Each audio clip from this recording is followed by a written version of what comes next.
kenapa gempuran Rusia melemah di Ukraina Tengah dan ibu kota Kiev.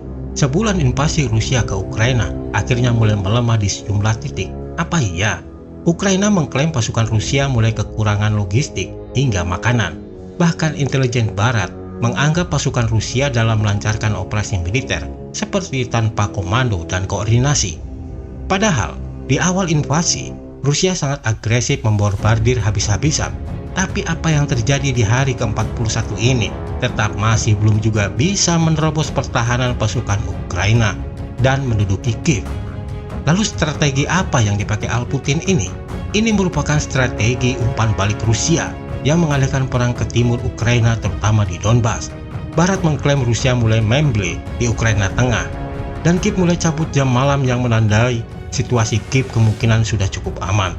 Hal itu diperkuat dengan pernyataan Kementerian Pertahanan Rusia yang mengumumkan kota-kota seperti Chernihiv, Mykolaiv, dan ibu kota Kiev bukan lagi tujuan utama Rusia. Pernyataan itu muncul usai Rusia mengklaim fase 1 perang sudah selesai dan fokus untuk membebaskan Donbas sepenuhnya. Akhirnya, Ukraina masuk perangkap dan ternyata Rusia kumpulkan kekuatan untuk gempur Kiev di utara. Dan akhirnya, Zelensky meraung-raung di media membuat isu kemanusiaan di kota Bucha, dan Ukraina memang jagonya bikin cerita dramatis yang klaim telah menembak ratusan pesawat dan ribuan tank dan ribuan tentara Rusia terbunuh. Pokoknya jumlahnya sangat besar, seolah-olah Ukraina bisa bertahan. Dan Zelensky tiap malam tampil di layar kaca, maklum artis, kerjanya hanya bisanya menjustis Rusia, dan akhirnya Zelensky mengemis pertolongan ke NATO, Eropa, bahkan Amerika. Tapi apa yang terjadi? Negara NATO cuma bisa pelongo-pelongo doang. Bantuan militer pun sampai saat ini belum ada yang turun kecuali bantuan kemanusiaan dan hanya menambah sanksi kepada Rusia. Kita kembali lagi ke Bucha.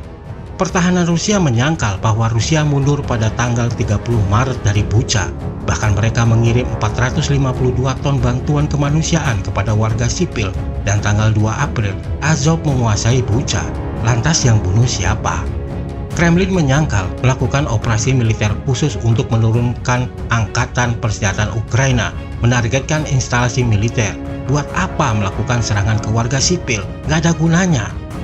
Nah, sekarang sudah jelas Ukraina bungkam. Memang Ukraina jagonya bikin sandiwara, dan tunggu serangan terkuatnya Rusia dari utara.